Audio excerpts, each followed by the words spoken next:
जतन जतन कहूँ बिरले पाई। बहुत लंबा पद है। फल अलंकृत बीज नहीं बकुला, सुख पंछी तहाँ रस खाई। निगम रसाल चार फल लागे, तामे तीन समाई। एक दूर चाहे सब कोई, जतन जतन कहूँ बिरले पाई। हमारी भारतीय परंपरा में, हमारे भारतीय सनातन परंपरा में चार की संख्या में बहुत सारी चीजें गिनाई हैं। चार वेद, चार मठ, चार आश्रम, चार पुरुषार्थ, चार फल, आप सभी लोग परिचित हैं। ये मोक्ष रूपी फल जो है, कबीर साहब जी कहते हैं बहुत दूर लगा हुआ है। एक जो मोक्ष का फल है बहुत दूर लगा हुआ है, हमारी पहुंच से बहुत दूर है। इसे प्राप्त करने के लिए हमें यत्न करना पड़ेगा, प्रयत्न करना पड़ेगा। जीवन में संयम और साधना को, सदाचार को, सत्कर्म को अपनाना होगा। मैंने कहा कि चार आश्रम हैं। पहला ब्रह्मचर्य।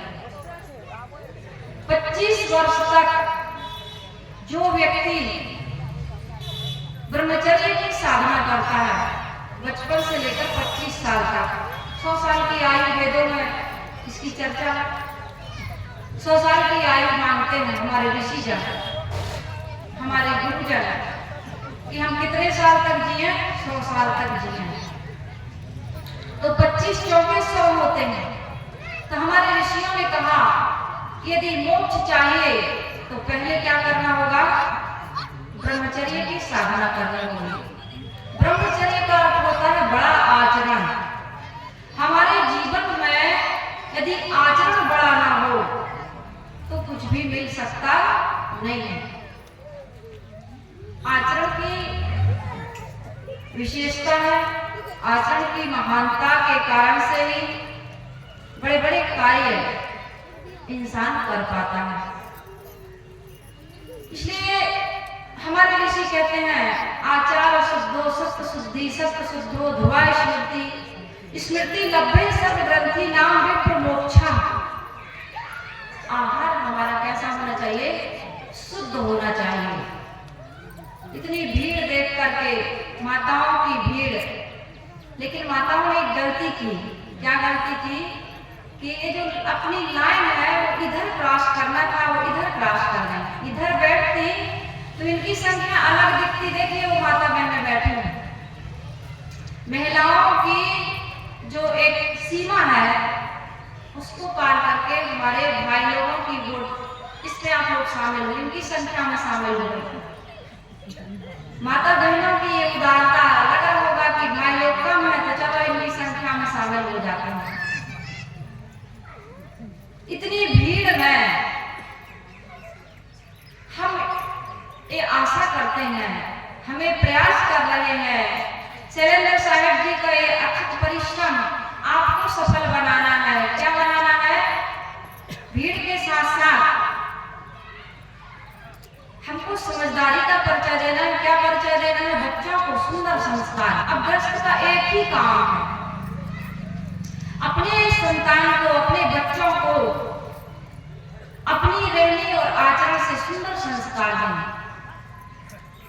गृहस्थ धर्म सबसे बड़ा धर्म माना जाता है, क्योंकि यहीं से, मैंने सुबह कहा था, सती, साध्वी, संत, गुरुजन, राजनीतिक, जितने भी स्त्री या पुरुष जिस क्षेत्र में जाते हैं, इस गृहस्थ आश्रम से निकल के ही जाते हैं। यदि बच्चों को सही संस्कार मिल गया, और वो रहने और आचरण से मिलना चाहिए, शिक्षा या उपदेश से नहीं। जैसे दो पैर होते हैं, सुबह भी चर्चा सुन रहे थे आप, 2 चक्रों से गाड़ी चलती है। इसी प्रकार से एक होता है जानकारी, यानी कि ज्ञान, और दूसरा होता है आचरण। तो मैं ये कह रही थी कि 25 वर्ष तक हमारे बच्चे को ऐसा माहौल हमको देना है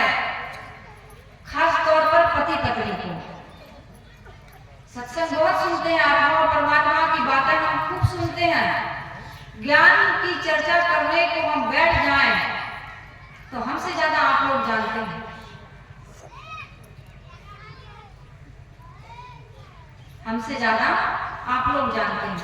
लेकिन पूजनीय कौन है, महान कौन बनता है?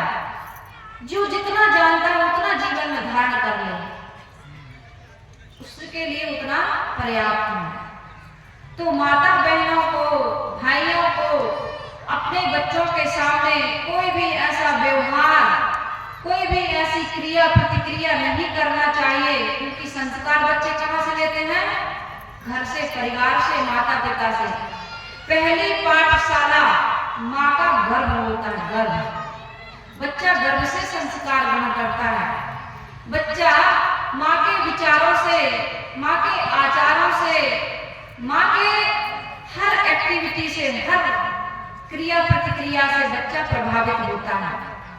गर्भ से लेकर जब माँ स्तनपान कराती है, झूला में सुलाकर लोरी गाती है, उसका उपटन करती है, उसको खिलाती है, पिलाती है, उसके लिए भोजन बनाती है, जो कुछ भी करती है, पढ़ाती है, लिखाती है, सोती है, जागती है, उठती है, बैठती है, माँ को हमेशा ये ध्यान रखना चाहिए कि मेरा बच्चा सारा संस्कार ग्रहण कर रहा है, क्योंकि बच्चे का जो मस्तिष्क होता है थोड़ा कागज होता है,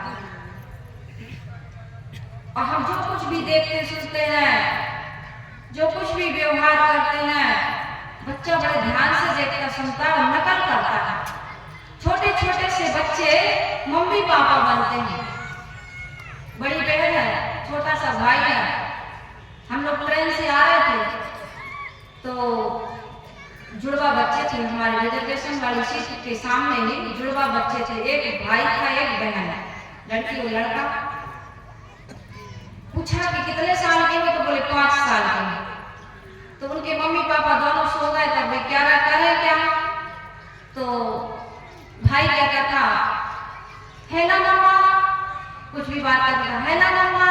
बहन को क्या कहता, बहन कहती हाँ बेटा, बड़े प्यार से कहते थे। हम लोग सुनते थे, देखो कैसे नकल कर रहा है। जिस घर में माता बहनें अधिक श्रृंगार करती हैं, अधिक श्रृंगार ने ये मांग भरना, बिंदी लगाना, ये सुहागिन का जो प्रतीक है, इसको अधिक श्रृंगार नहीं कहा जाता है। अलग से ब्यूटी पार्लर जाना, होठों में लिपस्टिक लगाना, बालों में गजरा सजाना, ये अधिक श्रृंगार है। ये अकृत्रिम चेहरा जिसको देख करके बच्चे के मन में शरीर के प्रति, देह के प्रति आकर्षण पैदा होता, वो भी जिनकी मम्मी, जिनकी बुआ, जिनकी चाची इस प्रकार से जो शरीर को सजाती है, बच्चा भी सीखता है। जिसके घर की मम्मी, बुआ, दादी सत्संग में जाती हैं, बच्चा सत्संग की बातें सुनता है, नाखून छोटे रखता है, बाल संभाल करके रखता है, कपड़े ढंग से पहनता है, बड़े बुजुर्गों का आदर करता है, सम्मान करता है, उठने बैठने का तरीका सीखता है, बातचीत करने का तरीका सीखता है। एक घर में, घर से ऐसे संस्कार उस बच्चे को मिले। एक घर में बड़े लोग, बूढ़े लोग गाली देते थे, गाली देकर के बात करते थे।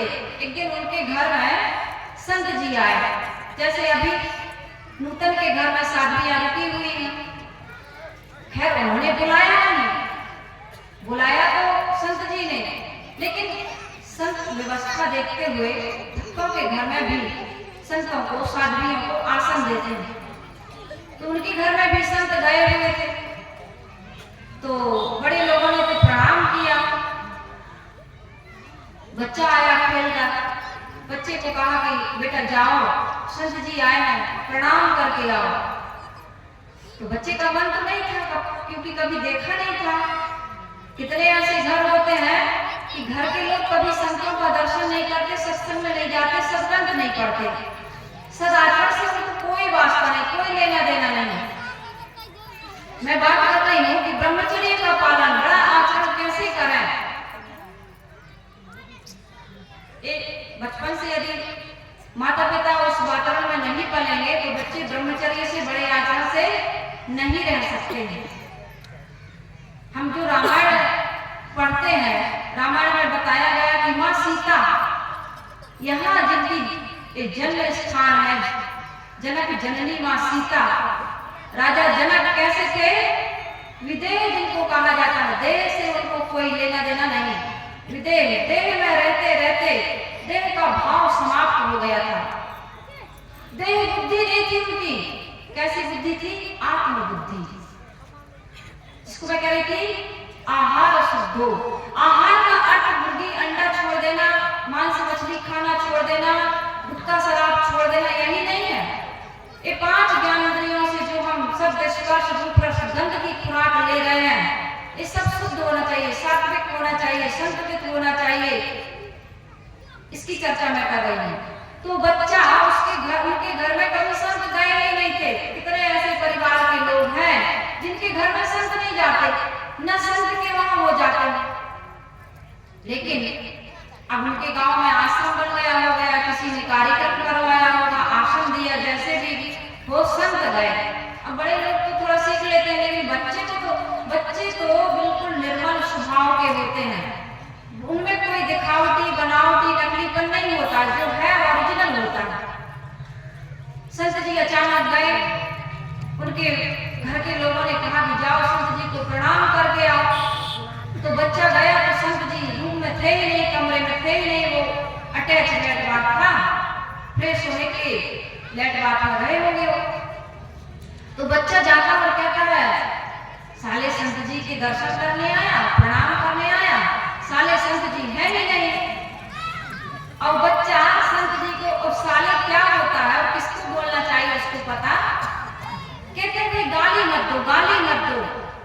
उसकी आदत में ऐसा शामिल हो जाता है गाली देना, उसको पता ही नहीं चलता। हम लोग अभी 8 दिन नहीं हुए होंगे, आश्रम में थे। एमपी में भी, मध्य प्रदेश में भी, नरसिंहपुर जिला खास तौर पर मैंने देखा, वहां पर बहुत गाली दी जाती है। पूरे एमपी में तो नहीं, लेकिन जहां मेरा शरीर जन्मा, नरसिंहपुर मध्य प्रदेश में बहुत गालियां देते हैं, क्योंकि ग्रामीण क्षेत्र है, अधिकतम किसान लोग हैं, अपना कमाते हैं, खाते हैं। लेकिन जो व्यापारी लोग होते हैं, जो बिजनेस व्यापार करते हैं, वे समझते हैं कि कैसे बोलना चाहिए, कैसे उठना बैठना चाहिए। तो किसान लोग हैं और बड़े बड़े किसान हैं, तो वह सभी लोग गाली देते हैं, चाहे मजदूर क्यों ना हो। तो उसका बेटा कहते हैं अभी बच्चों की चोरी हो रही है। अब यहाँ हो रही कि नहीं हो रही है? एमपी में मैंने सुना है कि बच्चे गायब हो रहे हैं, छोटे छोटे से बच्चे, पता नहीं कहाँ जा रहे हैं, खुद भाग रहे हैं कि चोरी हो रही, क्या हो रहा है, उनका व्यापार हो रहा है, क्योंकि सब कुछ का तो व्यापार हो रहा है आज के जमाने में। तो उसका पिता मजदूरी करता, वहाँ मटर की खेती इस साल बहुत ज्यादा है, तो माँ मटर तोड़ने गई थी और पिता मजदूरी पर जाने वाला, तो सोचा कि भोजन बनाकर बच्चे को खिला दूं, ये स्कूल चला जाए और मैं मजदूरी करने चला जाऊं। तो बच्चा था ही नहीं, तो इतना गाली दे रहा था बच्चा। जब महिला ढूंढते ढूंढते आश्रम के पास पाया, हमारे आश्रम में नहीं था, बच्चा आश्रम से थोड़ा दूर था, हम लोग बाहर नहीं थे, कुछ शादियां हमारी ऊपर से देख रही थी। इतना गाली दे रहा था, खुद को भी गाली दे रहा था, ऐसी ऐसी गाली देता, हम साले यहाँ घूम रहे हैं, वहां देख रहे हैं, पागल बने, बुरी बुरी गाली दे रहा था, गंदी गंदी, खुद को भी गाली दे रहा था। कहने का मतलब ये है मेरा कि आदमी को ये पता ही नहीं चलता कि हम क्या बोल रहे हैं। ये बड़ा आचरण नहीं है। इस प्रकार के व्यवहार से घर में जो लड़ाई होती है, छोटा सा बच्चा था,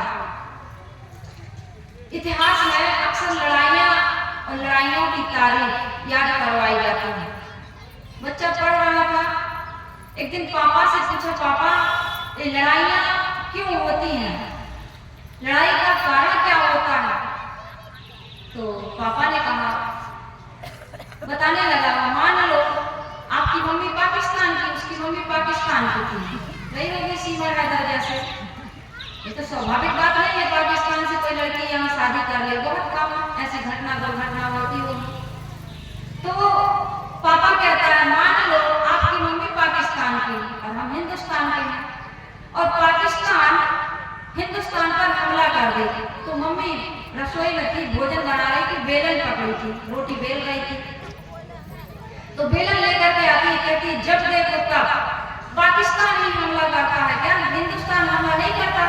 हमारा देश बड़ा धर्म प्रधान देश है, वहां शांति से रहते हैं लोग, हिंदुस्तान के लोग ही हमला करते हैं, जब देखो बंदूक ताने खड़े रहते हैं सीमा पर। हम लोग क्यों भाई बिना मतलब के लड़ाई झगड़ा करेंगे? हर समय आप बच्चे को यही क्यों समझाते हो कि पाकिस्तान ने हमला कर दिया, पाकिस्तान ने हमला कर दिया? पति ने कहा भाई बच्चे को समझाने के लिए मैं कह रहा था, मान लो पाकिस्तान ने हमला कर दिया, क्यों कर दिया, क्यों मान ले? जब हमला किया ही नहीं तो क्यों मान ले कि हमला कर दिया? पति ने कहा मान लो, समझा रहा हूं, मैं नहीं मानेंगे। दोनों में लड़ाई होने लगी। बच्चे ने कहा पापा पापा मैं समझ गया कि लड़ाइयां क्यों होती हैं, कैसे होती हैं। बात बात में लड़ाइयां जिस घर में होती हैं, हमारे संत गुरुजन कहते हैं कि दो अच्छे मित्र थे, दोनों में चर्चा हो रही थी। एक मित्र ने कहा इस साल तो खेत में गन्ने की फसल लगाऊंगा, 3 साल के लिए फुर्सत। दूसरे मित्र ने कहा मैं तो भैंस खरीदूंगा, भैंस चराऊंगा, दूध बेचूंगा, मेरे पास कोई खेती नहीं, कोई बिजनेस नहीं, व्यापार नहीं, भैंस को चरा करके दूध बेच करके मैं बड़ा आदमी बनूंगा, कोई दुकान डालूंगा। उस मित्र ने कहा भाई देखो गन्ना लगाएंगे, सिंचाई चलेगी, हरी हरी घास होगी, और तुम्हारी भैंस कहीं घुस गई तो गन्ना बर्बाद कर देगी। हमारे खेत में भैंस नहीं आनी चाहिए। भाई भैंस से घुस जाएगी तो क्या करेंगे? पहले ही हमारे खेत में भैंस नहीं घुसनी चाहिए। दोनों में विवाद हुआ, लड़ाई हुई, मारपीट तक बात आ गई। सरपंच जी के यहाँ गए, प्रधान जी के यहाँ गए, मुखिया जी के यहाँ गए। यहाँ शायद मुखिया कहते हैं सरपंच को, यूपी में प्रधान कहते हैं, हमारे यहाँ सरपंच कहते हैं। गए तो कहा कि हम दोनों में बहुत विवाद हो गया, कहे किस बात को लेकर बताएं। तो कहे कितने एकड़ में गन्ना लगा? कहे अभी लगा नहीं, अभी गन्ना लगा नहीं, अभी विचार बन रहा था। अब किससे? उस मित्र से। कहते फिर तुम्हारी भैंस कितनी भैंस है? बोले अभी लिए नहीं है, अभी लेने वाले हैं। तो कितने सारी ऐसी बातें हो जाती हैं कि घर में परिवार में आदत बना लेते हैं। माता पिता, मम्मी पापा, पति पत्नी लड़ते हैं, और पति पत्नी का विवाद घर घर में मैंने देखा बहुत ज्यादा। मम्मी पापा को ये पता ही नहीं है कि वो बच्चे हो गए हैं तो उनके जीवन में कितनी बड़ी जिम्मेदारी आ गई है। बच्चों को भी संस्कार देना है और माता पिता की भी सेवा करना है। यदि आज घर में पति पत्नी प्रेम से नहीं रहते हैं तो बच्चों को अच्छे संस्कार नहीं मिलेंगे, और बच्चों को अच्छे संस्कार नहीं मिलेंगे तो ना आप अपने माता पिता से आशीर्वाद ले सकते हैं और ना आपके बच्चे आपकी सेवा करेंगे। इसलिए आवश्यक है कि घर परिवार का माहौल ऐसा होना चाहिए। ये जो हम सत्संग सुनते हैं ना, सत्संग की बातों को जो हम श्रवण करते हैं, अभी साहिब बता रही थी सुबह के सत्र में 3 मूर्तियों की कहानी। हमें अपने जीवन में सत्संग सुनना है, दूसरों को सुनाना भी है, और जीवन में उतार करके आचरण भी करना है। और जितना कर लेंगे उतने प्रतिशत हमारा जीवन सुंदर बन जाएगा, सुखद बन जाएगा, निर्मल बन जाएगा, पवित्र बन जाएगा। तो मैंने कहा पहला आचरण ब्रह्मचर्य। ब्रह्मचर्य का अर्थ यह नहीं है कि केवल बाहर का ब्रह्मचर्य, इंद्रियों का संयम, केवल एक इंद्रिय का संयम नहीं, प्रत्येक इंद्रिय का संयम, बड़ा आचरण। ब्रह्मचर्य बड़ा आचरण होना चाहिए। आंख से, नाक से, कान से, चाम से, जीभ से किसी प्रकार भी ऐसा असंयमित विषय हम अपने जीवन में ग्रहण ना करें। आहार शुद्ध हो, सत्य शुद्धि, आहार शुद्ध होगा, आचरण शुद्ध होगा तो हमारा क्या होगा? मन बुद्धि निर्मल और पवित्र होंगे, चित्त पवित्र होगा। चित्त शुद्धि के 4 साधन जो योग दर्शन में बताया गया है, मैत्री, मुदिता, करुणा और उपेक्षा। इस प्रकार से हम जीवन बनाएं, इन बातों को सुने, सत्संग करिए, नित्य सत्संग को बाधा सकल मिटाए। ऐसा अवसर ना मिले दुर्लभ नर तन पाए। ये दुर्लभ मनुष्य का शरीर मिला है जिसको पाने के लिए देवता लोग तरसते हैं। आज देखिए साहिब जी की कृपा से ये वार्षिक अधिवेशन लगातार यहाँ पर हो रहा है और आप निःशुल्क यहाँ सत्संग सुनने आते हैं, कोई शुल्क नहीं लगता। हाँ, श्रद्धा से आप जो दे देते हैं संत भोजन स्वीकार लेते हैं। और इतने बड़े बड़े आयोजन करते हैं, दूर दूर से संतों को साधुओं को बुलाते हैं, अपने लिए नहीं बुलाते। संतों को तो खुद भक्त लोग बुलाते हैं, वो सत्संग में जाते हैं, लेकिन अपने आश्रम में, आपके नगर में जो कार्यक्रम होता है आपके भला के लिए, कि ये चीज आप सबको भी मिलनी चाहिए। जिस सत्संग को पाकर के साधारण से साधारण व्यक्ति का जीवन महान से महान बन जाता है। अंगुली मार जैसा खूंखार डाकू, खूंखार लुटेरा महात्मा बुद्ध का शिष्य बन जाता है, धर्म की शरण में आ जाता है। रत्नाकर डाकू लूटते थे, मारते थे, लोगों का धन चुराते थे। सप्त ऋषियों के संपर्क से उनका जीवन बदल गया। माता सबरी को कौन जानता था? मतंग ऋषि के आशीर्वाद से, उनके मार्गदर्शन से आज उनका नाम अमर हो गया। तो मैं कह रही थी कि जीवन में ब्रह्मचर्य होना चाहिए, और ब्रह्मचर्य बड़ा आचरण करने के बाद जो कृष्ण धर्म को अपनाता है, निश्चित ही वो वानप्रस्थी भी बन सकता है और सन्यासी बन करके अपने जीवन का कल्याण कर सकता है। क्योंकि 4 फल जो बताए गए हैं, सबसे पहला धर्म है, धर्म, उसके बाद में अर्थ, उसके बाद में काम, उसके बाद में मोक्ष। क्योंकि हर चीज एक नियम से होती है। छोटी सी नौकरी के लिए, बिजनेस व्यापार के लिए, दुकान के लिए, खेती बाड़ी के लिए ऐसे ही नहीं हम दुकान खोल लेते हैं, ऐसे ही हम खेती बाड़ी या बिजनेस व्यापार नहीं कर लेते हैं। उसके लिए एक नियम होता है। पैसा होना चाहिए, जानकारी होना चाहिए, शरीर स्वास्थ्य होना चाहिए, सहयोग होना चाहिए, यानी साधन चाहिए, तब हम खेती या बिजनेस या व्यापार या नौकरी कर पाते हैं। पढ़ना पड़ता है, लिखना पड़ता है, डिग्री लेनी पड़ती है, इंटरव्यू में पास होना पड़ता है, तब कहीं जाकर के 20,000, 25,000, 80,000 की हम नौकरी पाते हैं। इसी प्रकार से कबीर साहब जी कहते हैं, निकम रसाल 4 फल लागे, कामे 3 समाई, एक दूर चाहे सब कोई, जतन जतन करो बिरले पाई। मोक्ष चाहते हैं, मोक्ष, मोक्ष अर्थात दुखों की निवृत्ति। हर व्यक्ति पीड़ा में है, परेशानी में है, समस्याओं में है, शिकायत में जी रहा है, रोते रोते जन्म लेना, शिकायत करते हुए जीना और पश्चाताप करते हुए मर जाना। सदगुरु कबीर साहब जी कहते हैं कि जीवन की सफलता नहीं है। जीवन की सफलता है मोक्ष में, कल्याण में, निर्वाण में। निर्वाण चाहिए हमको, केवल चाहिए हमको। हर व्यक्ति अकेला, स्वरूपतः अकेला, असंग, सबसे मिलकर भी वो अकेलापन महसूस करता है। पत्नी के साथ बैठा है, पति के साथ बैठा है, माता पिता के साथ बैठा है, समाज में बैठा है, लेकिन फिर भी उसको अकेलेपन का एहसास होता है। कभी कभी ऐसा लगता है सबके बीच रहकर भी सबका अनुभव ऐसा लगता है हमारा कोई नहीं है। और यदि हमारे पवित्र कर्मों की पूंजी हमारे साथ ना हो तो जीवन में जो दुख आता है, जो अशांति मिलती है, जो पीड़ा मिलती है, जो अभाव की अनुभूति होती है, उसको भरने वाला कोई नहीं होता। इसलिए मेरा निवेदन है कि जीवन में धर्म के साथ आपको कमाएं, क्योंकि धर्म पूर्वक कमाई गई संपत्ति और संतान दोनों हमारा अंतिम समय तक साथ देते हैं। धर्म से कमाया गया धन पुत्र और परिवार को फलता है, फूलता है, लगता है। यदि हम माता का हक मार देंगे, पिता का हक मार देंगे, भाई का हक मार देंगे, बहन का हक मार करके अपने लिए, अपने परिवार यानी पुत्र के लिए, बेटा के लिए, बेटे के लिए कमाएंगे, तो कल वो धन भी नहीं रहेगा और वो धर्म तो हमने छोड़ ही दिया।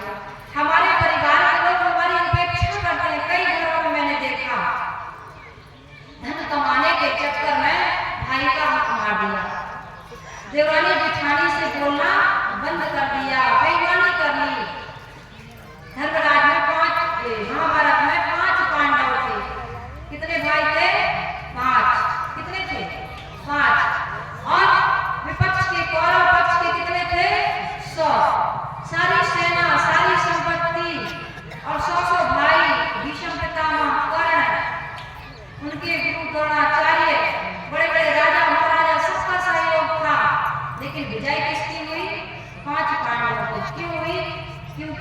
के साथ में जो 5 भाई थे, सब में प्रमुख ज्येष्ठ भाई का नाम क्या था? धर्मराज। जिस दल में, जिस घर में, जिस परिवार में, जिस व्यक्ति के अंदर धर्म की स्थापना हो जाती है, वह व्यक्ति कभी भी, कहीं भी, किसी से भी हारता नहीं। और सबसे ज्यादा आदमी किससे हारता है? अपने आप से हारता है, खुद से। हमें कोई हराने वाला नहीं है, हमें हराने वाला और जिताने वाला हम ही हैं। इसलिए नीति में बहुत सुंदर बात कही है, धनानि भूमो पशवस्य गोष्ठे भार्या द्वारे जना संसाने देवश्चितानां परलोक मार्गे धर्मान् गो गच्छन्ति जीवेका। जीव के साथ क्या जाता है? ये धन जाता, ये पुत्र जाता, ये परिवार जाते हैं, ये इष्ट मित्र नाते रिश्तेदार जाते हैं, कोई नहीं जाता। सदगुरु कबीर साहब भी कहते हैं, हाथी घोड़ा बैल बांधना संग्रह कियो बनेरा, बस्ती माँ से दियो पदेरा, संग्रह कियो बसेरा। गांठी बांध खर्च नहीं पटियो, गांठी बांध खर्च नहीं पटियो, मुर्र कियो फेरा। गांठ में बांध करके आप ले जा नहीं पाएंगे, हम भी नहीं ले जा पाएंगे। और दोबारा आकर के इस घर में हम जन्म ले ले या देख लें, ये भी संभव नहीं है। लौट के नहीं आ सकते। कबीर साहब भी कहते, दादा बाबा परपा का पता नहीं चलता है, और जो उठकर चल देता है वह पुनः नहीं मिलता है। पहले का जमाना में धन को खूब इकट्ठा करते थे और भूमि में गाड़ देते थे। आज बैंक है, वहां आदमी जमा करके रख देता है, और नहीं तो बड़े बड़े प्लाट ले लेता है, बड़ी बड़ी बिल्डिंगें खड़ी कर देता है, खूब बिजनेस व्यापार में, दुकान में, मकान में लगा देता है। आज बड़े बड़े मकान बन रहे हैं, लेकिन बड़े बड़े मकानों में रहने वालों की संख्या बहुत कम है। पहले एक छत के नीचे पूरा परिवार रहता था, रिश्तेदार भी रहते थे, पड़ोसी भी आ जाए तो उसके लिए भी मकान के दरवाजे पर लिखा रहता था, घर के बाहर लिखा रहता था, अतिथि देवो भव। अब लिखा रहता है, कुत्तों से सावधान। घर में घुसने से पहले आप यही करेंगे, कुत्तों से सावधान। अब आदमी पर विश्वास नहीं किया जाता है, अब कुत्ते पर विश्वास किया जाता है। आदमी का व्यवहार, आदमी का आचार इतना दूषित हो गया है। अब घर में सीसी कैमरा लगाना पड़ता है, आश्रम में सीसी कैमरा लगा है। सब कुछ बदल गया। क्यों बदला? किस पर अविश्वास? शेर आ जाएगा, भालू आ जाएगा, चीता आ जाएगा, ऊंट हाथी घोड़े घुस जाएंगे हमारे घर में या आश्रम में?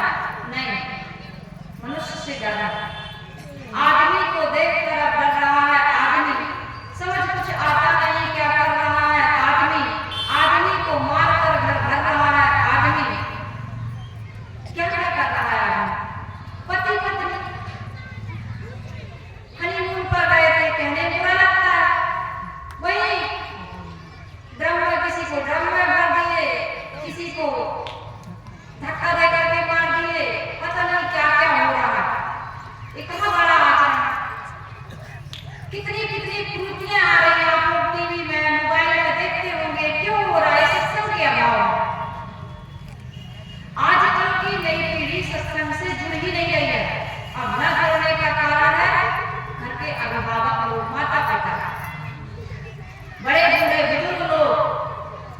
सत्संग में आप जाते हैं, अच्छी बात है, लेकिन मेरा निवेदन है, ये शिकायत भी है, मुझे बड़ी पीड़ा होती है, दुख होता है कि घर में सत्संग नहीं कर पाती। मैं हर प्रवचन में कहती हूँ, सत्संग आकर के सुनते हैं तो घर में जाकर के सत्संग करिए।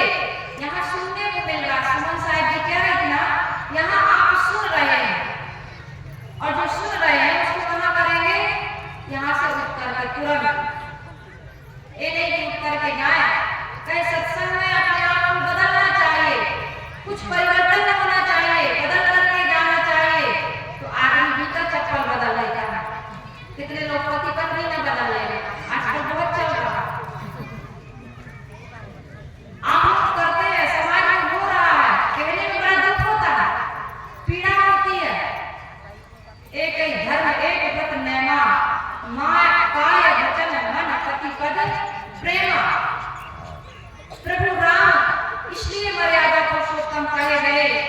क्योंकि वो भाई के लिए अयोध्या को छोड़ दी थी। माता पिता की आज्ञा का पालन करने के लिए सौतेली माँ, जिसको लोग कहते हैं सौतेली माँ, कैकेयी ने वरदान मांग लिया। कहा नहीं, केवल पिता से वरदान मांगा है, तापस वेश विशेष उदासी 14 वर्ष राम वनवासी। राम ने सुना, पता चला वही माँ की आज्ञा है, पिता के वचन की लाज के लिए मुझे अयोध्या से जाना है, वनगमन करना है। कौशल्या ने कहा मैंने तो आज्ञा नहीं दी। माता कौशल्या जी कहती मैंने आज्ञा नहीं दी राम। राम कहते माँ मुझे एक माँ की आज्ञा मिल चुकी है और कैकेयी माँ मेरे लिए आपसे कम नहीं। जिस राम के जीवन में ऐसी मर्यादा, धर्म का इतना आदर, और कहते हैं पहली रात माँ सीता जब प्रभु राम के चरण पर छूती हैं तो राम कहते हैं ये क्या है सीते, तुमने पैर क्यों छुए, तुम तो मेरी अर्धांगिनी हो, आधा हम हो, तुम में और मुझ में कोई भेद नहीं है। ये राम की बातों को सुनिए। जो लोग पत्नी का अनादर करते हैं या पत्नी को पैर की जूती, आज भी 21वीं सदी में आज भी स्त्रियों का वो सम्मान नहीं हो रहा जिसकी वो अधिकारी है। और स्त्रियां भी आज बराबर का दर्जा जो मिला है इसका दुरुपयोग कर रही है, इसका सदुपयोग नहीं कर रही है। सम्मान से जीने का जो हक मिला है इसका दुरुपयोग मत करिए। एक दूसरे पर कोई हावी ना हो, सबको समानता का अधिकार मिला, सबका सम्मान करिए। समानता सबको सम्मान से जीने का हक देती है, किसी का अपमान करने का हक नहीं देती। सीता जब पैर छूती है, राम कहते हैं कि पैर छूने की आवश्यकता नहीं। माँ सीता कहते हैं मेरी माँ ने यही बताया है कि पति परमेश्वर होता है और परमेश्वर के पैर छूना चाहिए, परमेश्वर की छाया बनकर के रहना चाहिए, क्योंकि स्त्री का सबसे बड़ा धर्म है पतिव्रत धर्म। तो प्रभु राम कहते हैं माँ सीता एक बात है, मैं भी तुम्हें एक वचन देना चाहता हूँ। मेरे पास कोई कीमती उपहार नहीं है, लेकिन एक उपहार जो सबसे बड़ा कीमती उपहार है, एक स्त्री के लिए इससे बड़ा तोहफा और कुछ नहीं हो सकता है। आज वो तोहफा और उपहार मैं आपको देना चाहता हूँ।